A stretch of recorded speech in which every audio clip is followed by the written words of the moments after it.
This is the meeting of the District Operations Committee at 9:30 on the 17th of February. Please roll call. Good morning. Director Matt Sampson, Here. Director Monty Schmidt, Here. Director Jed Smith, Here. Vice Chair Ranjiv Kush, Here. and Chair Larry Russell. Here. I need a motion to adopt the agenda. Moved. So moved. Second. Roll call.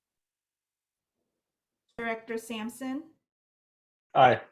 Director Schmidt, Aye. Director Smith, Aye. Vice Chair Kush, Aye. and Chair Russell. Aye. Public comment on items not on the agenda. There are none. Okay. I need a motion to approve the minutes. So moved. Second. Roll call.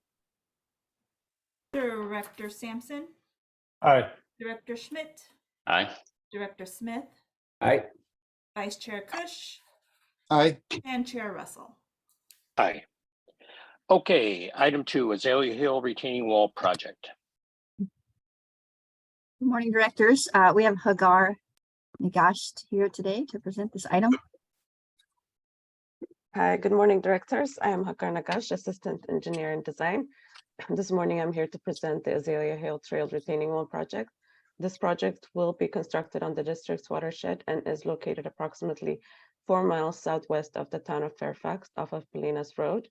This project is a component of the Mount Tamalpais Watershed Road and Trail Management Plan for the restoration of Azalea Hill that was adopted on May 14, 2019. This project will involve site clearing, excavation of approximately 150 cubic yards of hillside, site grading, draining improvements, and installation of approximately 102 feet long soldier pile retaining wall to restore and improve the hiking and equestrian routes along the portion of the trail as identified in the plan. My engineer's estimate for this project is $490,000 with the staff requested contingency of about $74,000 and is scheduled to last 100 days with a completion date of June 29, 2023. District will receive an open bids for this project on March 14. If bid documents are acceptable, staff will make recommendations at a future regulatory scheduled board meeting for contract award. The staff recommended action for this review and referral to the board with the operations committee's recommendation to proceed with the project. Thank you.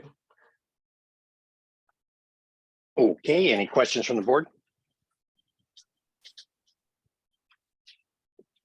Hearing none. One small question.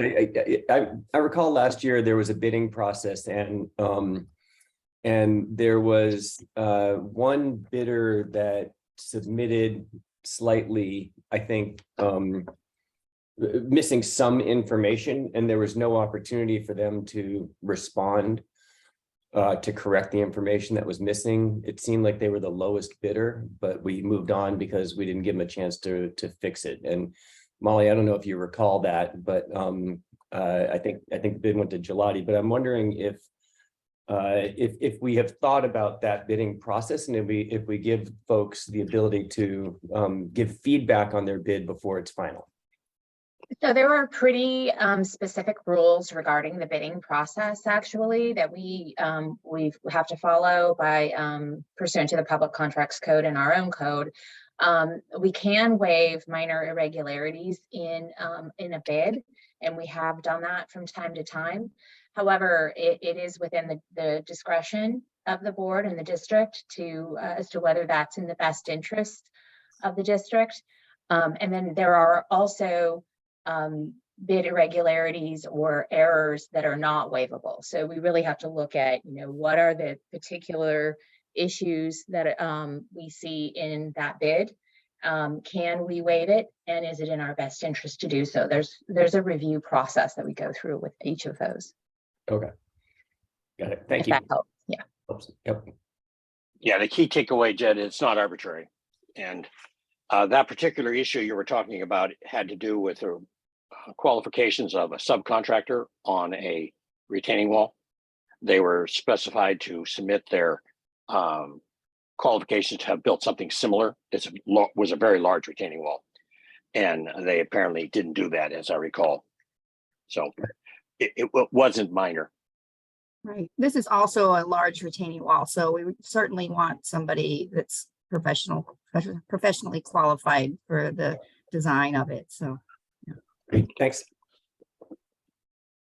Okay, I need a motion to refer this to the board.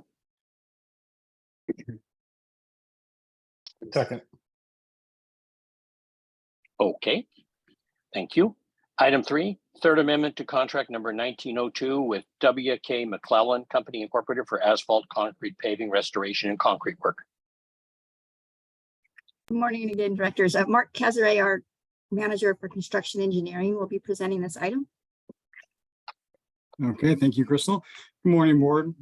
Mark Cazaret, engineering manager for construction.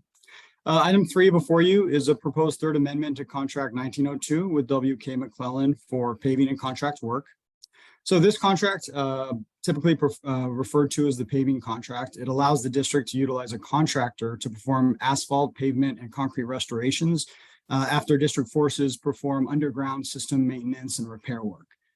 The actual amount of asphalt, pavement, and concrete that's actually performed varies considerably. And this can cause us to exceed the original approved budget limits.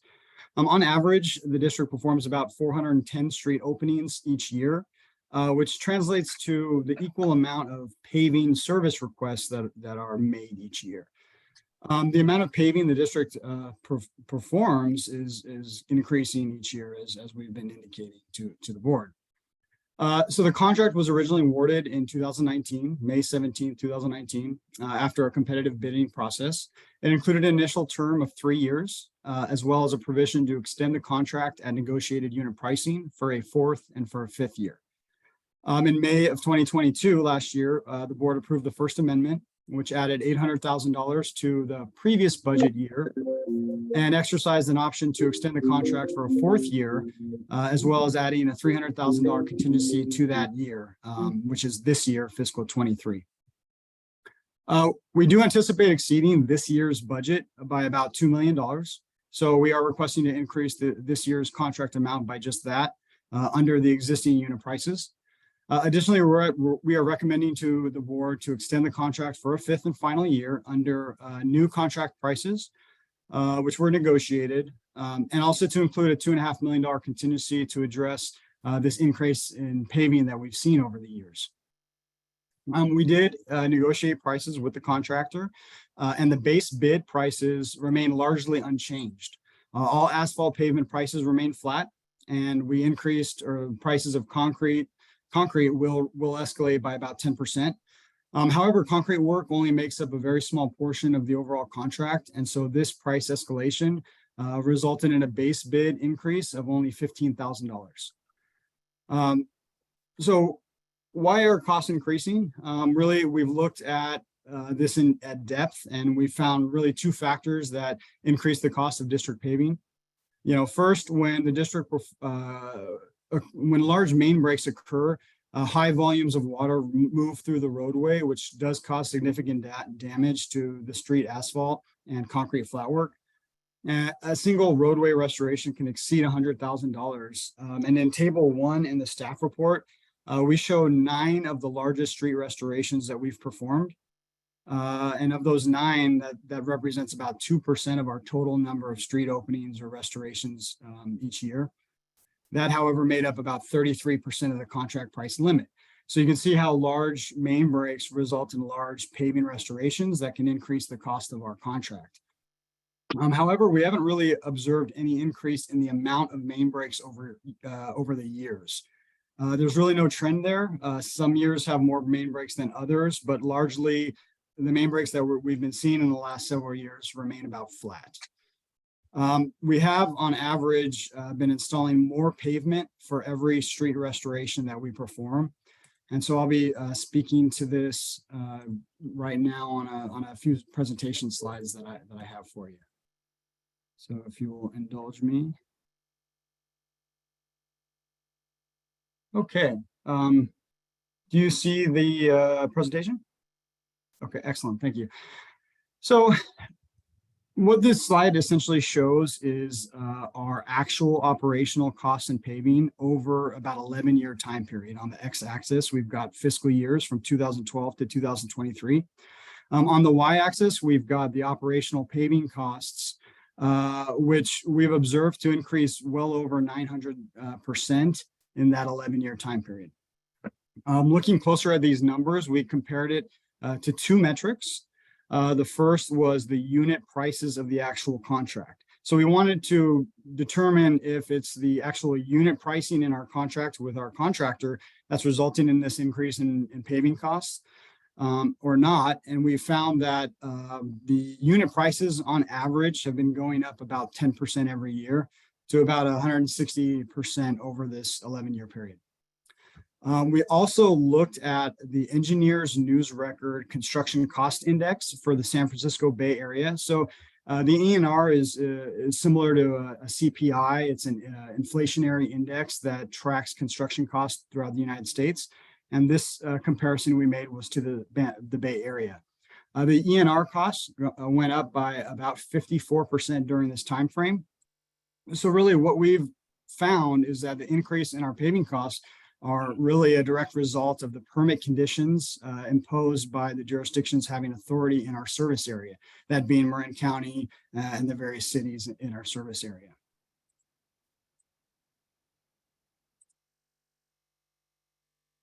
Sorry, I'm gonna move my screen share there. This slide shows two typical adaptations of the two eras of trench paving in Marin County. The uniform construction standards developed by Marin County originated in around 2008, and that's shown on the left here. This is the pre-2018 Marin standards. And then on the right, you can see the 2018 update to the Marin County construction standards, which more than doubled the final pavement restoration performed after we performed trench work. Other conditional requirements were also introduced, which results typically in full width paving or full lane paving as the conditions dictate. We've also seen other jurisdictions, such as the city of Larkspur and the city of San Rafael, impose more strict standards in the final paving extents that further exceeds the county uniform construction standards.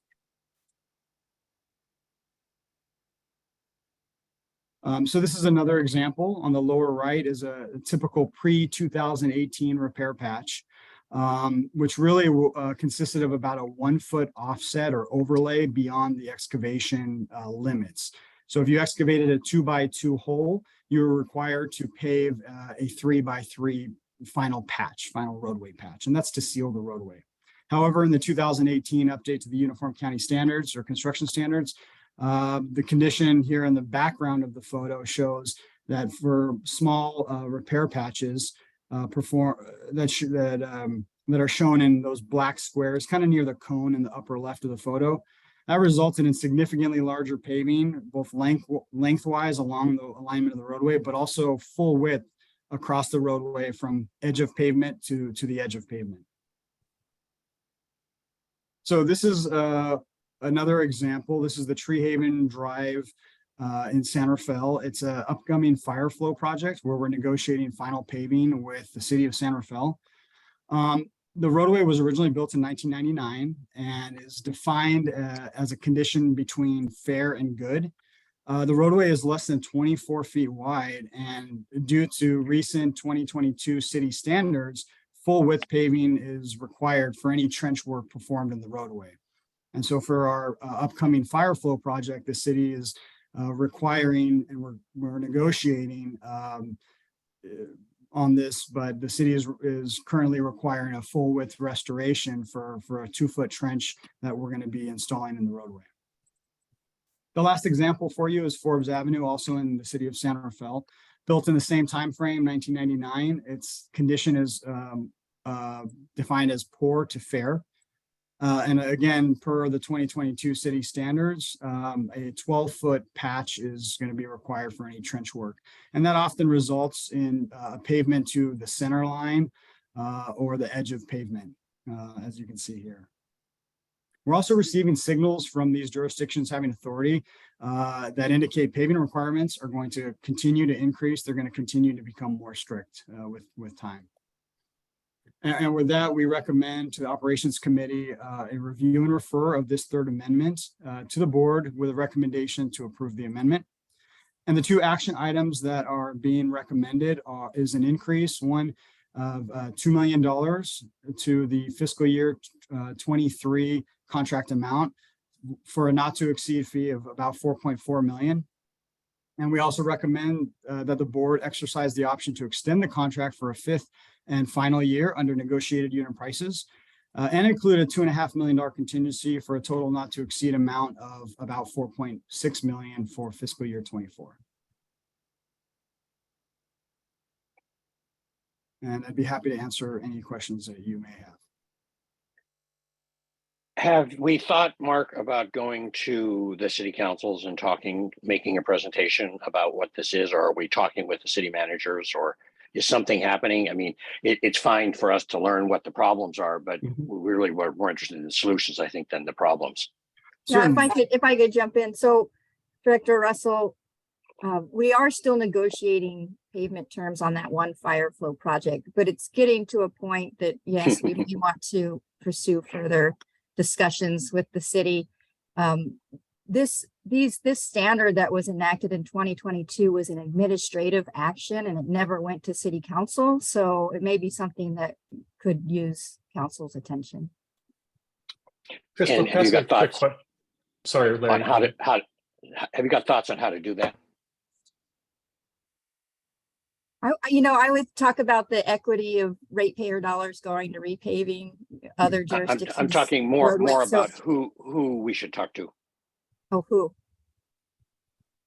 I think the first step would be management. Once staff reaches an impasse on paving limits, then management will start to have discussions and work it up the staff level to executive management. And then at some point, if that's not negotiable, we would then start involving electeds.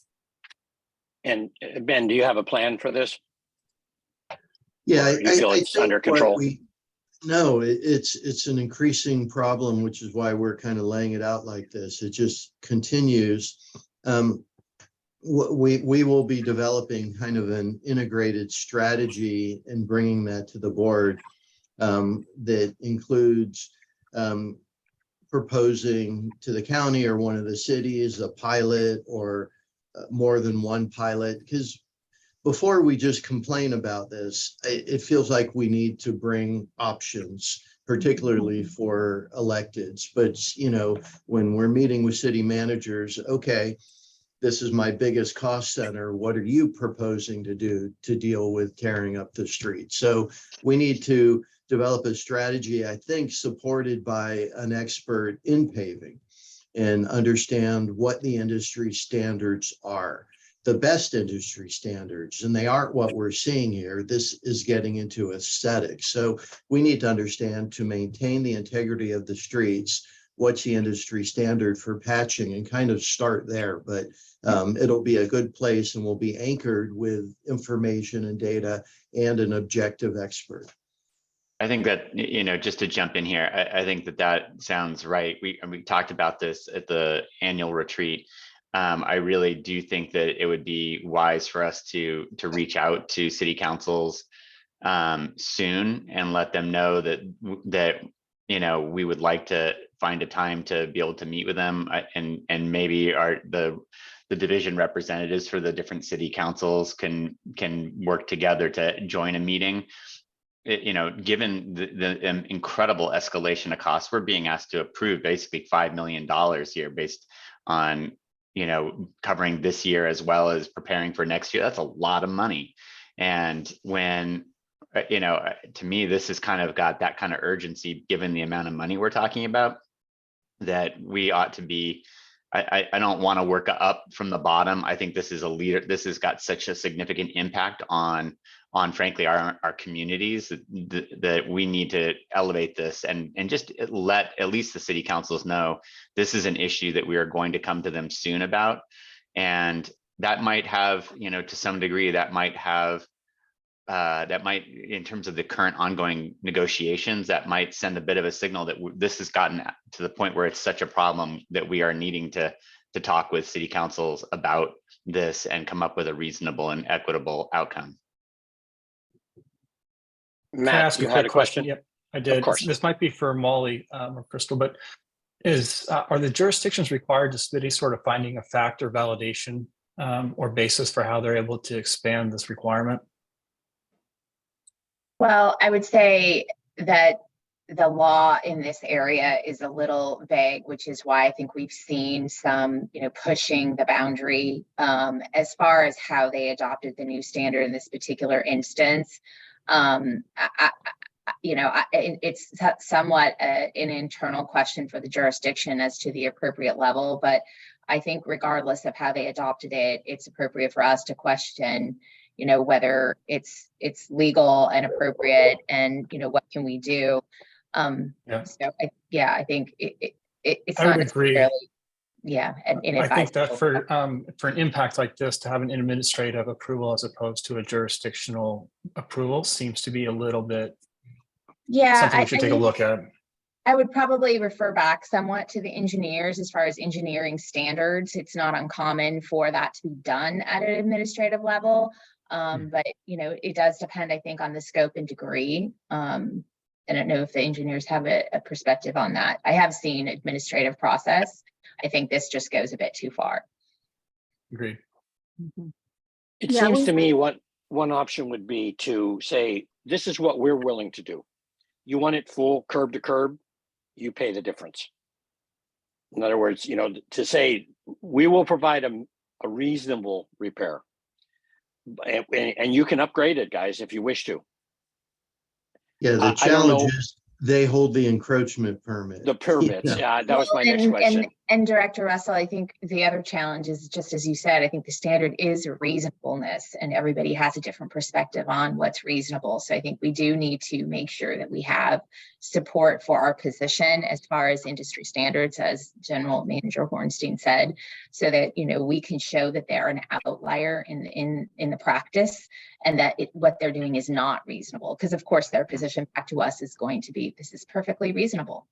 Exactly. And it may spread between the cities, huh?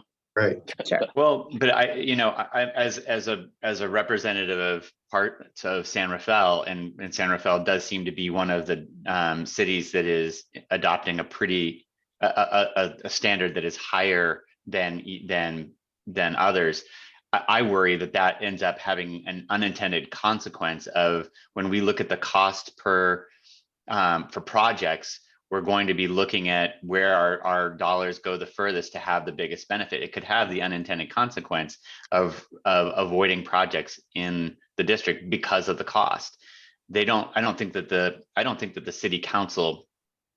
think the city council needs to be aware of something like that, given the unintended consequences that down at an administrative level, they may not be thinking. So again, this is just another reason why this should be brought to the attention to the city council, so that they can make a conscious decision about intentional impacts, if that's the direction they want to choose to go. But I doubt that they're thinking about this unless we bring it to them. So I encourage us to get those conversations started as soon as possible, given again the extreme costs we're talking about on an annual basis. That literally, $2.5 million for a year is $200,000 a month increase that we're seeing in order to deal with this change. So that warrants some pretty quick action.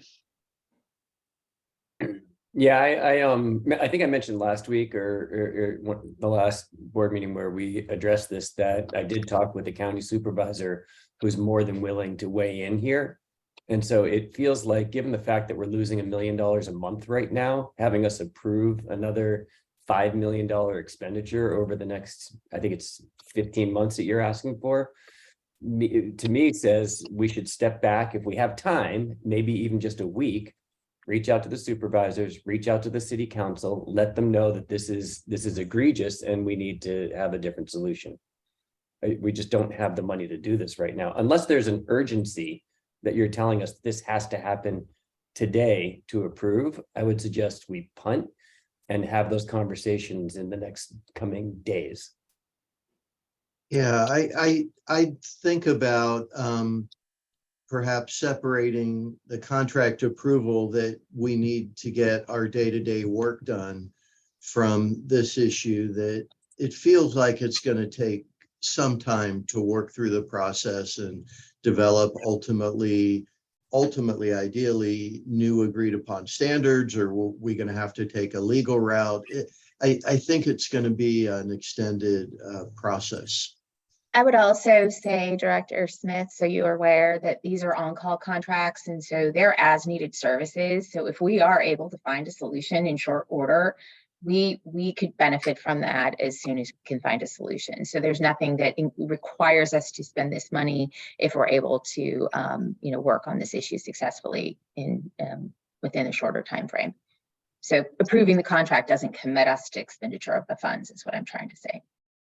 I think Monty's point is an interesting one too, Molly, that he didn't quite fill it all out, but the ones we're talking about here are fire flow, which are a different category than a normal upgrade. These are health and safety related. So they directly affect the quantity of fire flow available. And I don't know, Monty, we're able to just say, well, we'll have less of those in San Rafael, because that's a negotiation we do with the fire marshal and with the fire chiefs. So these things aren't arbitrary. They aren't an upgrade in the sense of improvement to the community, other than to improve the fire flow.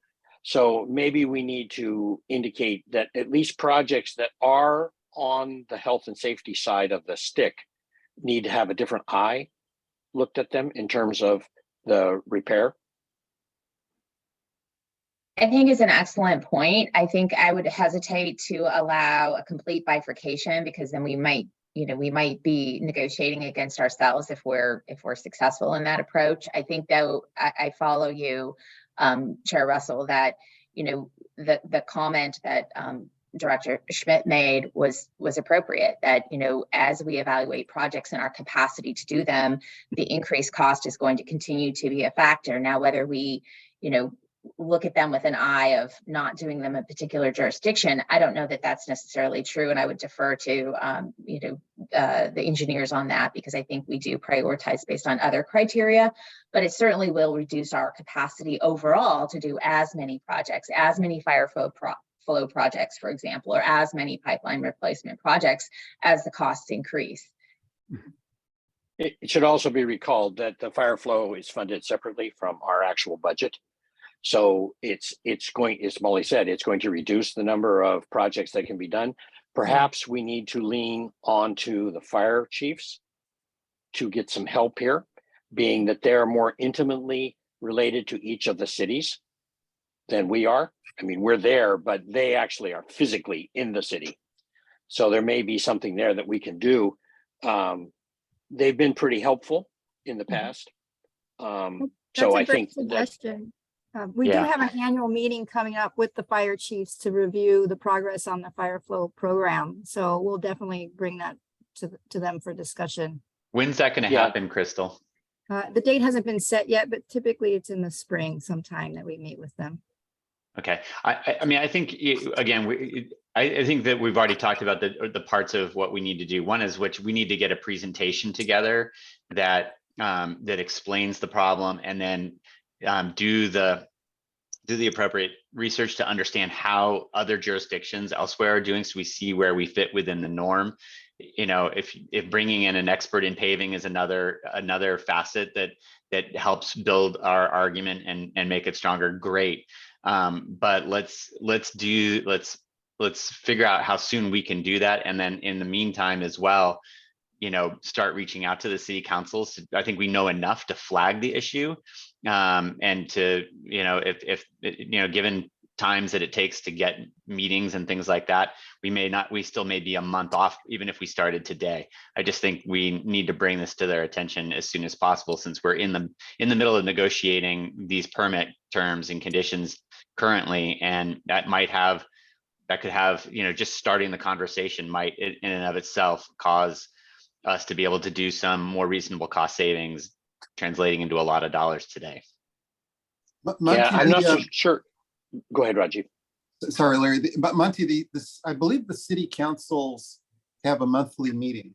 And within that meeting, they also have various committees. One of them is focused on water supply. I don't know if that's necessarily relevant to this conversation, but would that, once we're ready with with all the background that you've just outlined, would a presentation at that forum, one of those monthly meetings, be efficient in terms of addressing all of the jurisdictions at one time? Yeah, I believe they may have a mayor's meeting.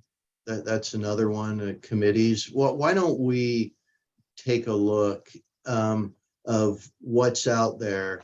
Adrian's not here today, but she'd be great at this. And we'll come up with a strategy of how to connect to electeds to introduce this concept with a presentation along the lines you're suggesting. And that will, and I think it's a good suggestion, because that will, probably having both conversations at the same time create a little more pressure than just alone through the city management. Mm-hmm. So we'll go ahead and put that plan together. Can we make that just let us know when we're ready? Because I feel a sense of urgency about us getting on top of this. I have since our annual meeting, and so if we can get things scheduled and we can get an update, over the next couple of weeks, that would be really great. Yeah, we'll do that. Yeah, just keep in mind, we have no pathway. I mean, we have to request an item on the city council agenda. I think it's far more logical to negotiate at Ben's level and leave the city council to when things are finalized, as opposed to trying to put political pressure on the managers. Let's see what they say first. I think that going to the city council would be getting the cart in front of the horse. And I think that we don't really want to do that because, like I say, we have no technique. I mean, we can go and speak in the public comment portion, the 3 minutes, but to get it on the city council, we have no pathway to get it on the city council agenda. We have to ask, and they can say yes or they can say no. Public comment's a good idea. We should do that. Yeah, it's just limited to what you can get done. Can't hurt, that's for sure. Larry, I am though curious about this monthly meeting that I believe mayors and council people have, and there may be an opportunity to present there on just broader issues affecting the district, possibly related to the rate setting process, and highlight some of the financial challenges. Sure. I would suggest each of us speak to the mayors we know. That is each of the directors. It can't hurt. And start that ball rolling, explain the pain. And I'm sure we're not the only ones complaining. I remember in the presentation at the retreat, they said that PG&E basically just says, shove it. We're doing it our way. And I don't know how, Ben, they get their encroachment permits. Maybe they tell you, if you want the power on, you got to let us do our work. I believe they actually write a check for the amount instead of doing the work directly. Is part I of see. it. So they just pay it off, huh? Mm-hmm. Can we get? So they leave a hole in the ground when they work? No, they probably do a quick and dirty patch and then pay, or a small patch and pay what the more extended fee. Yeah. Okay. That's known as an in lieu fee. Some of the cities are requesting, if you can negotiate lower extent of paving, they'll request a check be cut for the difference. In other words, they'll never do it, huh? Is that cheaper? I don't like to, the whole system kind of, I don't want to play into it, but is that a cheaper outcome? Yeah, we Well, have. I don't think it is for PG&E, but it is an interesting, do we split the difference? I mean, right, it does speak to one of the many paths we can think about as we develop this strategy. Okay. Well, going back to the suggestion, I think that Larry made is a good one, which is that those of us who know, mayors and city council people and county supervisors and others that, could be helpful in this, be great to have a fact sheet. Is there something that could be pulled together that just gives because ultimately that's how information's transferred these days. We can make phone calls, but if we have something that we can send to them that's short and to the point, I think that would be really very helpful. Yeah, so why don't we take a look, developing a fact sheet, looking at when the monthly meetings of committees or subcommittees are, as well as based on that, if there's nothing in the near term, map out who possibly would talk to which mayor initially. So I think we have a good feel of what the board's interested in. I mean, our it's in your PowerPoint apps, for right? today is quite good. So, I mean, it could just be that. Too long. I think what we need is talking points, Ben. Yeah, I think we can pull it together, probably talking points and maybe that one graph that shows the 900% escalation. But we also need an ask, right? What exactly are we? Of course. Right, so do we want to go to the county standards, which are also new and relatively high, or what do we? I don't think so. See, Yeah. that's the challenge. I don't think we yet have our ask. So I think this initial would just be an awareness of this growing issue that staff's going to be talking to your staff about. And I think that's why we needed to bring some outside expertise and analysis on board to know just what is the appropriate ask relative to what's in place now. Absolutely. So as Molly pointed out, this is just a not to exceed authorization for time and materials. And so we do have a recommendation before you today for referral to the full board. Yeah, I think we need to do it, guys. We've heard what they said. I agree with them. We can't tie their hands, especially in light of this one particular project that's hot and heavy. So, we just got to truck forward and see where it goes. There's approving the $2.5 million and then another 2.5 for the contingency for next year. Mhm.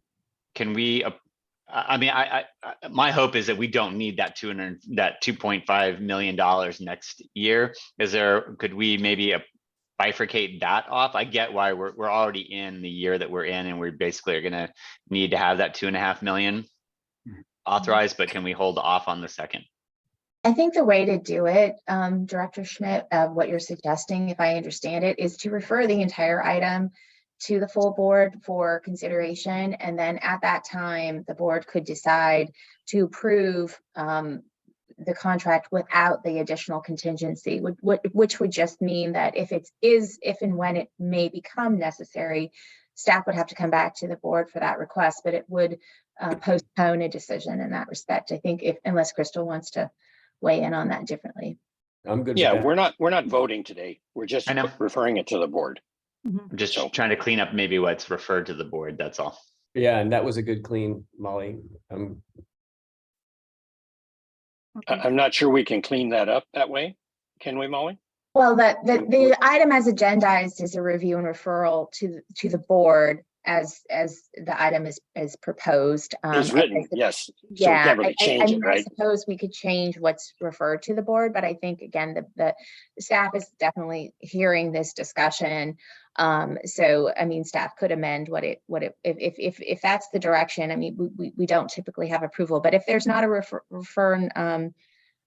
review and refer of the entire matter to the board, I suppose we could review or the committee board could review and refer only the contract approval item without the contingency, if there's a concern about even having that go to the board at this point.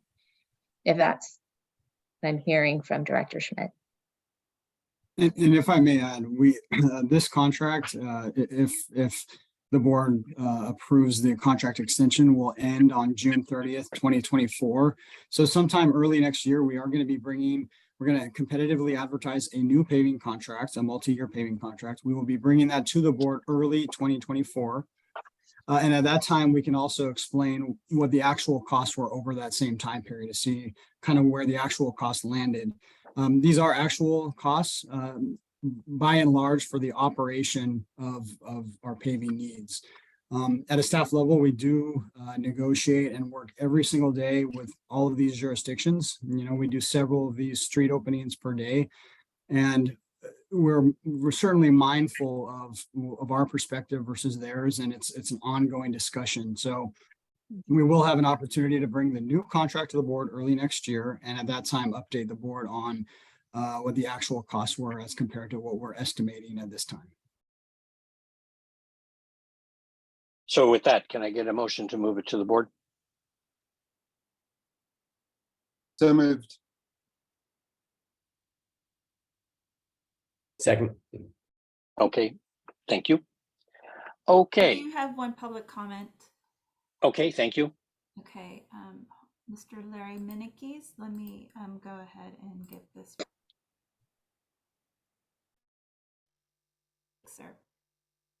Just briefly to second all the comments that were made here, and from a ratepayer's perspective, the idea that paving has gone up nearly 10 times in this short period just comes across as absolutely outrageous and taking advantage of the district. And it does need to change. And just speaking as a ratepayer, thank you. Thank you. Anything else? Terry? Okay, you're muted. Item 4, San Rafael concrete culvert repair. Okay, directors, this one is also going to be Mark. This is a culvert repair project in San Rafael. Thank you, Crystal. So item 4 before you is just a small project to repair a concrete box culvert in the city of San Rafael. The project's located at 11 Bayview Street near B at Albert Park, if you're familiar. The repair project performs repairs to this concrete storm drain culvert that was damaged at 2 locations during water service repairs that were performed by district staff. And so the repair will be essentially the installation of 2 steel support plates, reinforcement bars, and structural concrete. After the repairs will be made, the contractor will pave a small section of roadway about 100 square feet. And the engineer's estimate is $45,000. And the scheduled project is expected to last about 75 days with a completion on June 4th, 2023 or thereabouts. If bid documents are found to be acceptable, staff will come back to the full board for a recommendation for contract award. And so today we recommend a review and referral to the board with the operations committee's recommendation to award the construction contract. Thank you. Board comment? Okay, I just public wanted comment. just an interesting topic is that our pipeline actually went through the culvert. It was originally installed straight through it and then it broke. So now we rerouted it and we have to repair the holes that are the old pipe used to run through the culvert. Yeah, I remember that one. That one's Yeah. an interesting one. Especially for a pressure pipe, you know, you wonder why they would do that. Okay, public comment? There are none. Okay, can I get a motion to refer this to the board for approval? So moved. Okay, thank you. Item 5, capital financing alternatives. Okay, last item here, we're going to be discussing the upcoming capital program and rate process and as it affects our capital investments. And I've got Alicia Irish, our engineering manager for planning, to give the presentation. Good morning, directors. I have a presentation this morning to share with you.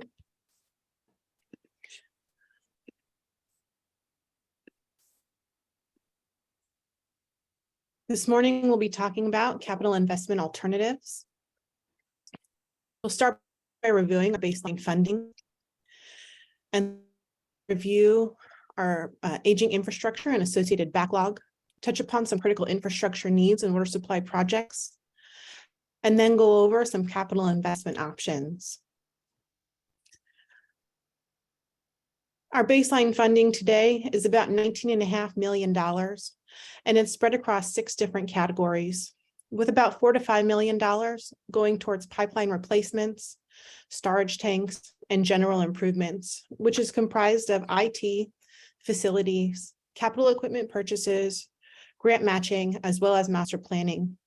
And there's also allocations going towards pump station replacements, treatment plants, and watershed. You can see in the right-hand side of this table the estimated amount of work that we plan to complete with these given allocations.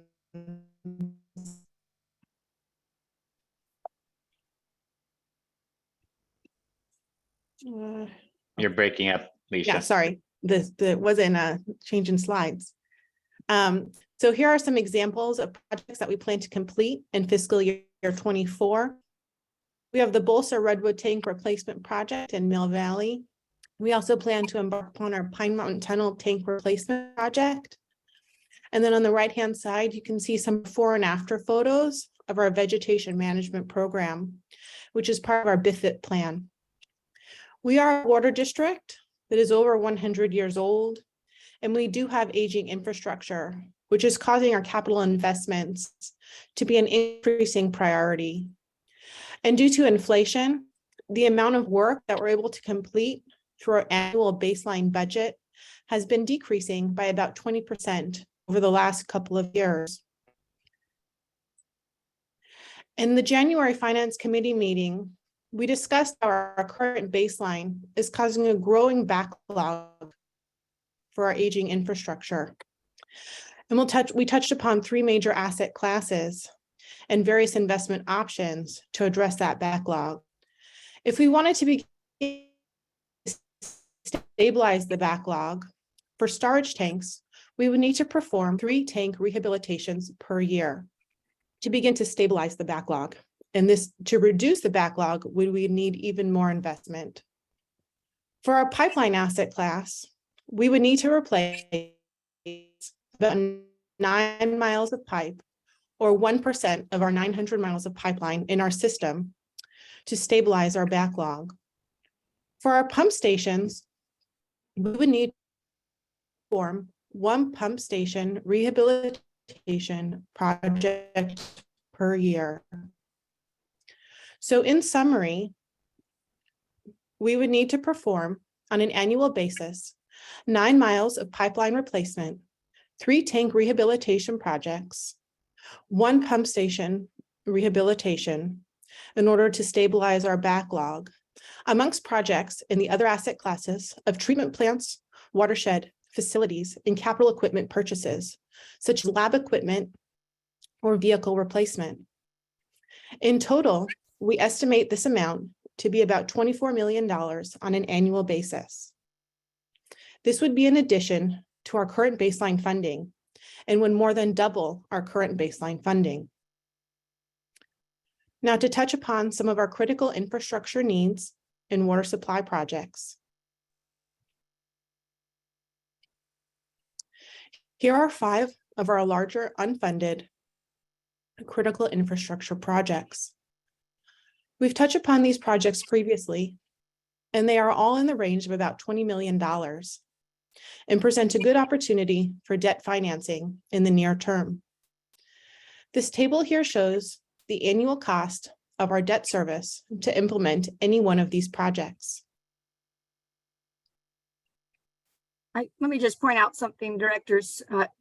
At the bottom is AMI, and I know everybody's interested in getting AMI installed, but as we at the board retreat, we are going to be, we need to replace our enterprise resource program, which is SAP at the moment. It's at end of life, and they will no longer be supported, and they're not offering any more upgrades to it. So it has to be completely replaced with something new. So that project, because AMI is so integrated into our accounting and billing process, we would need to perform that enterprise research program upgrade first before we can start integrating a new AMI system to the billing, because the amount of work that would be required to program AMI integration with the current system, we'd have to redo that work. And so we feel like AMI, the timing on that probably is within the 4-year rate process that we're going through now. So I just wanted to point that out. Sorry, you cut out. The timing wouldn't be within the 4-year rate process? Yeah, we're very optimistic that we could get a new enterprise resource system up and running by July 1st, 2026, I believe it was, so, or 27, but that's very optimistic. That needs to get in place first before we would purchase an AMI system. So we'll be reviewing different software products over the next year and coming to the board with a recommended ERP replacement early next spring. And then it'll take us about a year to shadow and, do a sandbox transfer of all of our data to the new system and test it. And then the following year, we would get it implemented and online and go live.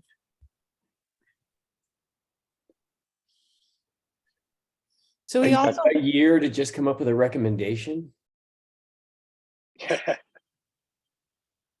That doesn't make Big sense to me. decision. There's It's so gonna many, be a- there's like only a set number of systems and they're used by districts all over California, right? There's only a couple of choices. Actually, it's a very, very big complex project in that the current SAP runs really every aspect of our operational business. Our customer service, human resources, finance, maintenance management. And part of the key core decision is, do we upgrade SAP to this new version? Do we go with another big enterprise system that can do everything? Or do we go with tailor-made enterprise systems that all can talk to each other? I think a year for that decision incorporates bringing on support for it, going out, ultimately to an RFP and looking at different options and pros and cons.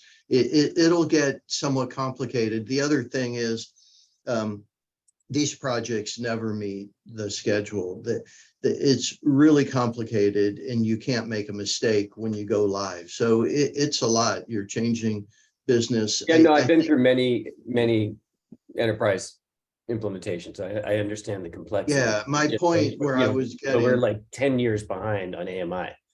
And so there's many other things that the SAP upgrade will impact, not just AMI, obviously. It's a massively important thing for us to invest in. So is the SAP replacement part of the operations committee discussion here or an approval? well, we're just trying to indicate that it's unlikely that AMI can be implemented in this horizon that we're budgeting and talking about this 4-year period. Unless you can start the process, I guess. There's other things you can do before you get SAP. Maybe they can go online together at the same time. Are we just punting for 4 years? Is that what you're telling me? Well, I don't think we want to program our current system. The one path that we've thought about is proceeding once we have clarity on AMI on the procurement of the meters, and they just wouldn't be hooked up into the system until such time we have that. So that's one approach of kind of working in parallel, so we're well positioned for it. We have to think about that concept a little more. All right. So what's our goal here for this slide? Are you looking for approval of these items or? no, I'm not looking for approval. I'm merely providing information on some of these larger projects and the estimated debt service that it would require to implement any one of these. I'm then going to present some water supply projects and then bring it all together into some more holistic options. Okay, thanks. So we also have some water supply projects. This table shows the annual 4-year cost to implement them for a total amount of about $6.2 million. The projects are to electrify the Suluhuli Reservoir, to connect Phoenix Lake to Bontempi Lake, as well as pre-design and environmental review of some large water supply projects. And I also want to note the option to allocate additional funds for future construction of a larger water supply investment. Wait, can you hold on? Can you go back? Can you say more what that last item is? Pre-design and CEQA of large water supply projects. Is that? Right, so this Yeah. would be the outcome of the roadmap of the water supply assessment. There will be some will be identified as part of that roadmap. And prior to full design and implementation of construction, there would need to be an extensive environmental review as well as pre-design, such as geotechnical work or piloting studies to make sure that those projects are indeed the ones that we do want to move forward with. Okay, I just see that seems like there's another there. I imagine that there are other water supply investment opportunities that might come into that list that as we're still exploring different options. So I don't know whether to, you know, whether we need to see maybe a fuller list of what other things we might be considering as part of that. It's hard to kind of look at just these. The first two, I think, are ones that we've, you know, there's been sort of more of a sense that those are low-hanging fruit and ones that would make sense under any roadmap. But I think the last of those is still yet to be determined as we kind of look at, again, what our different options are. Right. The idea is what we're trying to do to bring together the budget and the water supply discussion. They're running in parallel, as you know, is that this is a reasonable cost estimate for implementation of the roadmap, incorporating whatever projects are ultimately in the roadmap. There is the refinement of the different approaches and the technical work that needs to be done. Thank you. So now to look at some capital investment options. The bar here shows the four main categories that we've discussed today. And some of these categories lend themselves well to be implemented through an increase of our cash funded program.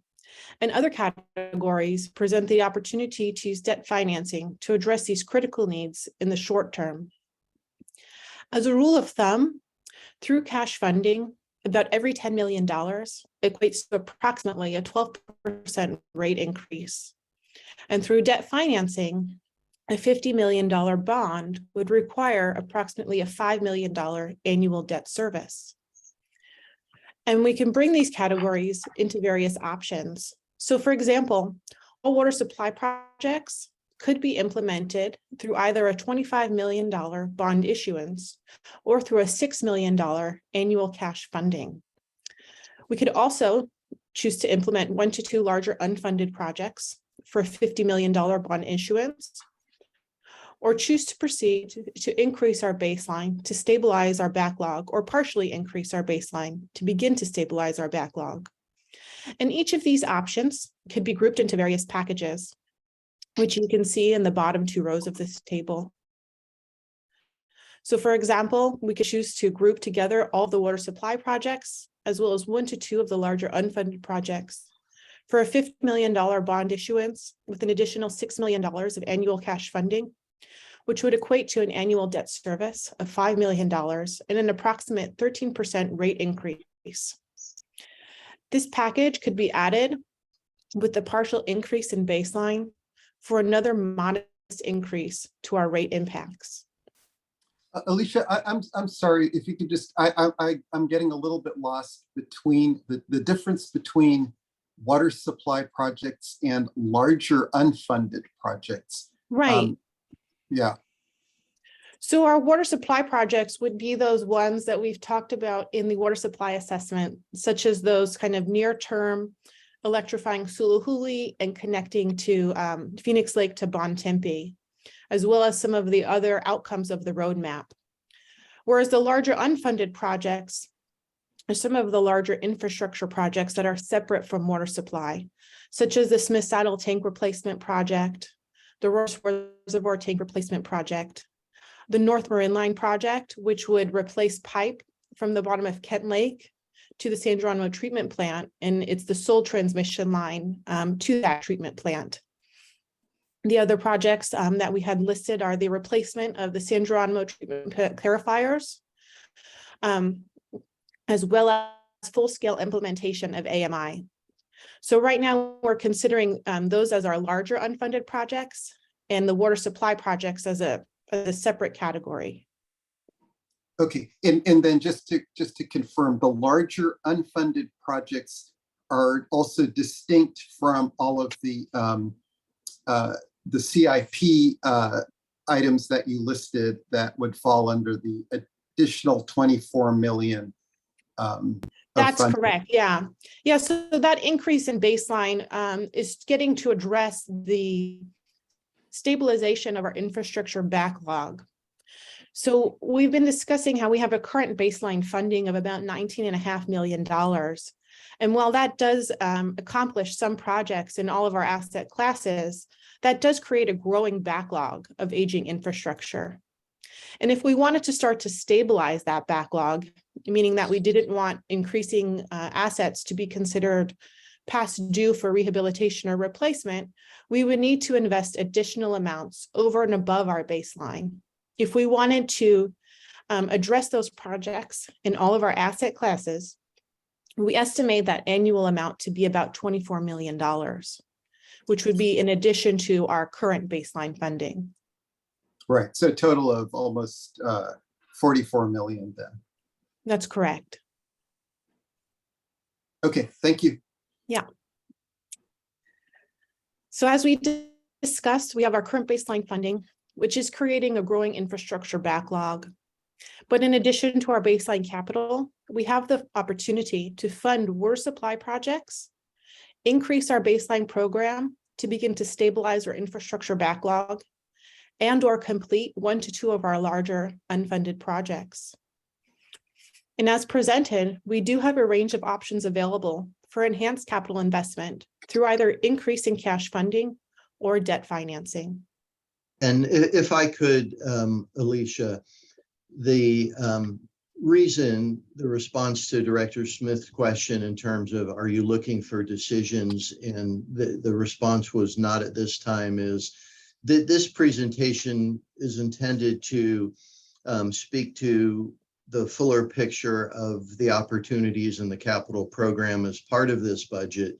We think it's prudent for you to see the other possibilities as well in the opportunities and impacts in terms of the larger budget. So we'll be bringing this back to the board with the baseline budget that we're proposing, along with other potential considerations, such as the rate of reserve replenishment and some operational enhancements.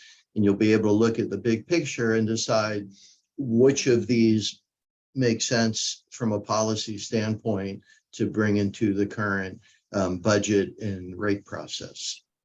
So Thank you. Ben, That's just great. to be clear, you're the next step is that this is gonna come back to the full board for a vote on basically the strategic approach of what to include in our rate and setting process. And basically the information we just were provided is supposed to be the basis for that decision. Right. What will be part of the foundation for that decision, correct? Can we go back to the list of the major projects that you were considering? This is a great slide, by the way, 17. This is very helpful. I think it explains the impact of cash funding versus debt service. So thank you for that. Is this the slide you were referring to? No, the one with the Oh. major projects on it, please. One more back. This one? Yep. So can we go through these for a second? Maybe give some board Absolutely. impact, because I think this is kind of where it comes down to it. And I'd love it if we can look at parallel pathing, processing the AMI work. And I don't know what that would take. Maybe it's impossible. Maybe we have to wait until SAP is completely done. But I'd like to look into accelerating that effort as much as we can. My comment on the San Geronimo clarifiers is that we know and have known that the exact same issue knocked out Santa Clara water treatment plant with the same design 40 years ago. And I guess it's easy to put off because we haven't had a major earthquake since then, although we're kind of due. So given the fact that we know that we have a weakness here, doesn't it seems to me like we have an obligation to fix this and not kick the can further down the road? Like if we don't and a major earthquake happens, I feel like we'd be liable. And given the fact that we know this is a weakness. Ross Reservoir and the Smith Saddle, you know, I visited Ross. I mean, that is an old antiquated wood roof, cracked foundation project. I just don't know how that expense compares to other storage expenses that we're considering. I know Smith Saddle is also in desperate need of fixing, but it's I believe more than twice the size of Ross Reservoir. Maybe it's a better bang for the buck. I don't know if we can hold off doing both. And is the North Marin line, is that the Pine Mountain? Is that what we're talking about? Is that So let me give you a little rundown of all of them, if Yeah. that's okay with you. I'll just start from the top. So the North Marin Line project is to replace our transmission line from the base of Kent Lake to the San Geronimo treatment plant. And it's the sole transmission line that feeds from Suluhuli, Nicasio, and Kent Lakes to our San Geronimo treatment plant, which is our main treatment plant in our system. If this line were to fail, we would not be able to receive water from any of those reservoirs. We are also contractually obligated to perform some of this work due to a settlement from the intertie work that we performed during the drought. So we are obligated to do a portion of this line. The Smith Saddle project. Sorry, just back on that one, on the North Marin line, does that also include the pump station upgrade that's using 1950s technology, or is that a completely? No, that separate- does not include the Tokoloma pump station. So the Tokoloma pump station is included in our baseline capital program. Got it. Thank And you. there are a range of options that we could perform for the Tokoloma pump station.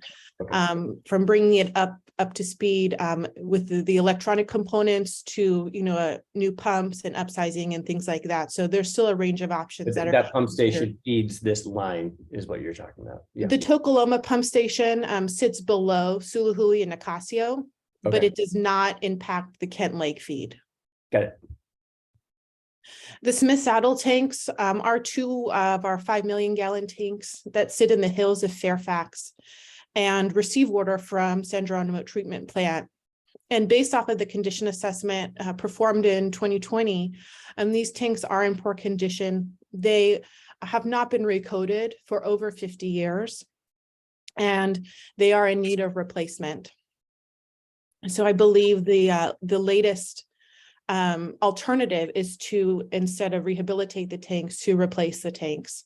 And Ross Reservoir, while you did see it is a 1 million gallon tank currently, it is undersized for the Ross Valley region.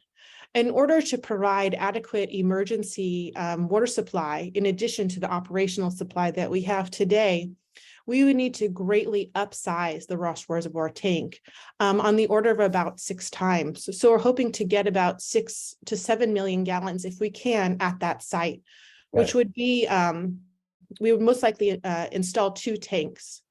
So by, and this is in tandem with the Pine Mountain Tunnel tank replacement. Both of these tank sites, they feed the Ross Valley area, which serves a quarter of our customers, or 25% of our customers. So they're very important tanks to our system, and they are currently lacking storage capacity. The San Geronimo clarifiers, like you mentioned, are currently seismically vulnerable and do need to be replaced. And then finally, the full-scale implementation of AMI, as you mentioned, and needs to be done as well. So I'm happy to provide other details on these projects if you have any questions.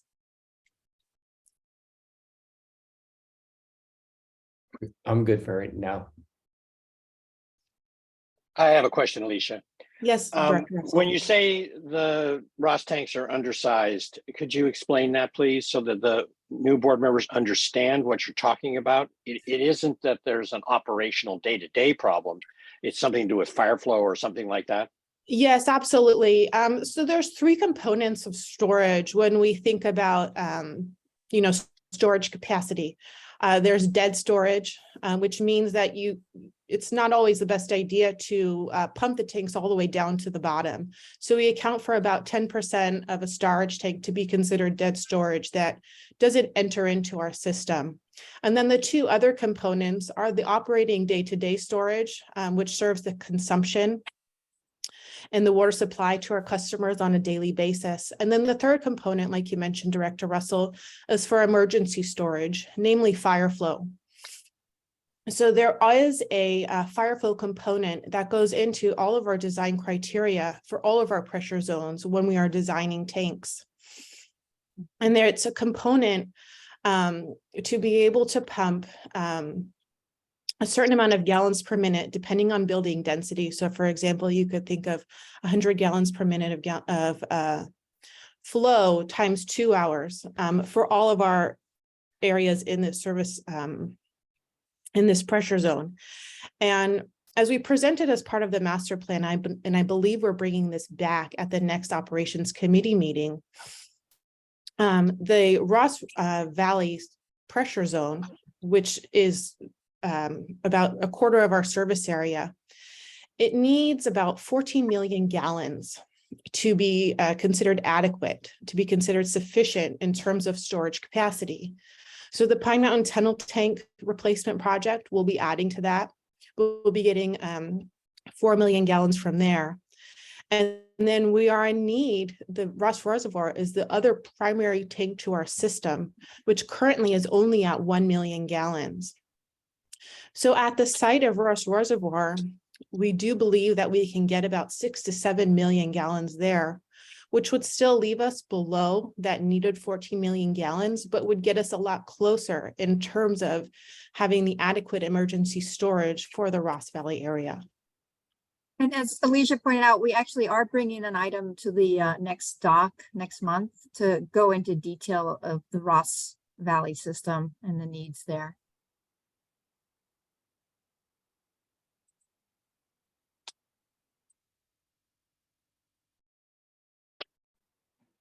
Cool, thanks. Thank you. Any questions? Seems to me like all of these need to get done. It's just a matter of when and when we layer them into our capital plan, right? So it feels to me like let's get that longer term plan. Maybe we can't do it all at once. Let's layer it in and then we can have a lens of when to do it, not if. Yeah, I don't think there's any if attached to these. It's just when and when it can be paid for. So, you know, we are dealing with other people's money here, so we need to keep that in mind.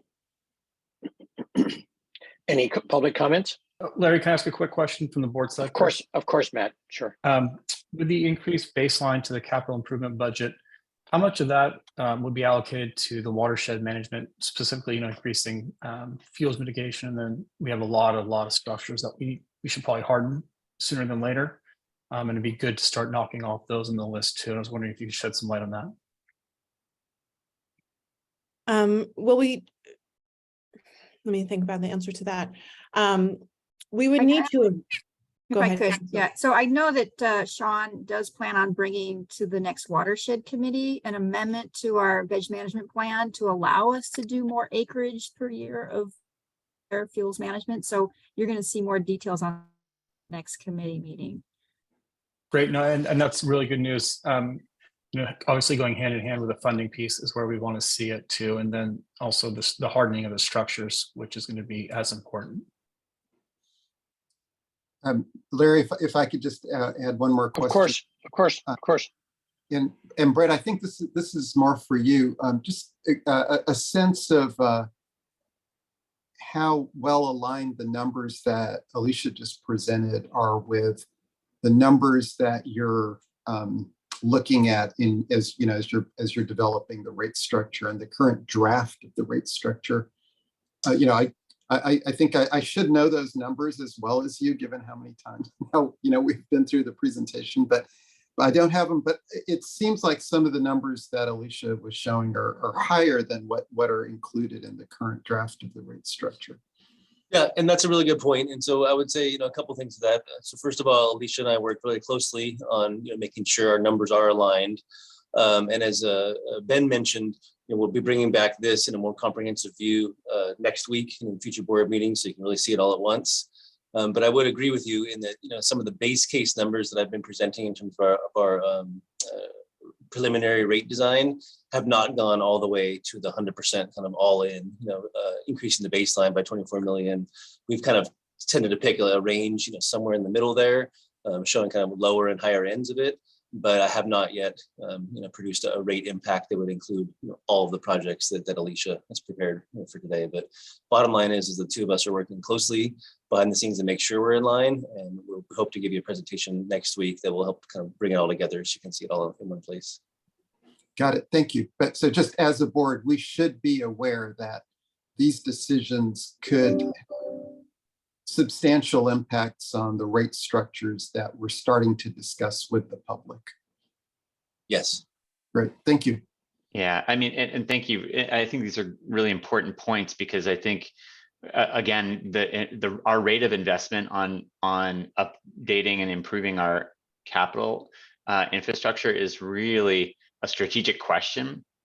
I think Alicia's graphics showing our different rate of repairs, replacements really begs a question of what is the, for lack of another term, what is the right slope? At what rate are we going to chip away at this? And to many ways, it's a long-term strategic plan. We're deciding whether we, how many years, how many decades, potentially we're going to chip away at this. And that rate obviously has an impact on our rate setting process. And I think that's a question that would be a good discussion for the board and staff to have, is what is the right rate? What is our strategic plan? Are we trying to address that slope of our repairs and replacements at something where we're trying to get it through it in the next 20 years, 30 years, 10 years? That all has a really big impact on our rates and on our planning and our staffing and other things. I'm just not sure where we're at as a board, but I feel like we're going to be making commitments in our rate setting process very soon that basically begins setting that plan. And so I'm not sure how we as a board and staff have a discussion about what really is our long range vision. I think the other aspect of that has to be kept in mind, Monty, is what can we afford? Of course. Yeah. Well, I will hope, sorry, I keep Go ahead.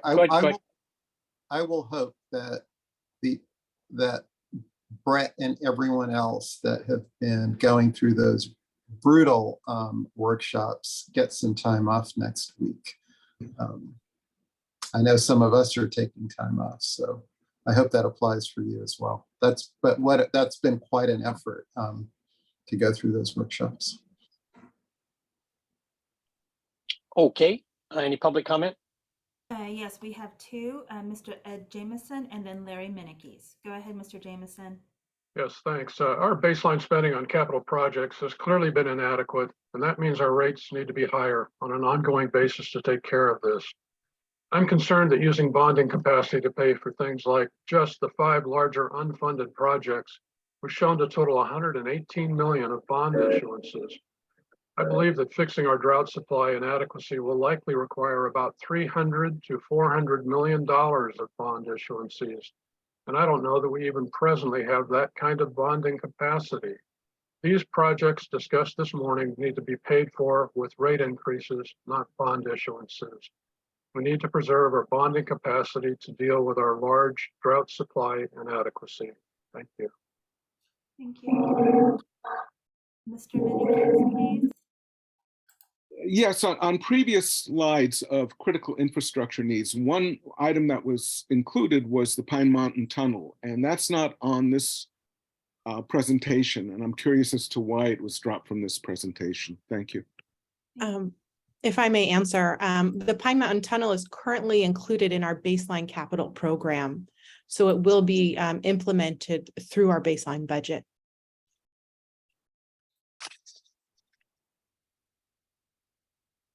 In other words, it's already in the budget, Larry. Yeah. Okay, any other? Can I make a comment on one of the public comments? Or just something to add? I really can't do that.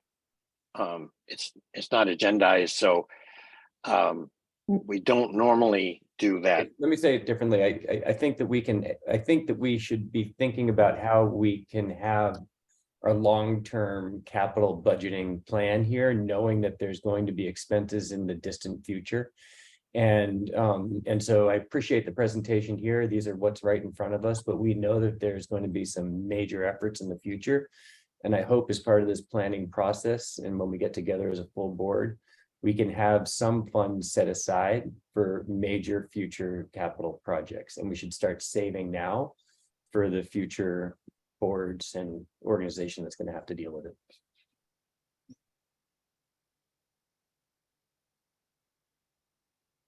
Okay. Anything else? All righty, let's adjourn.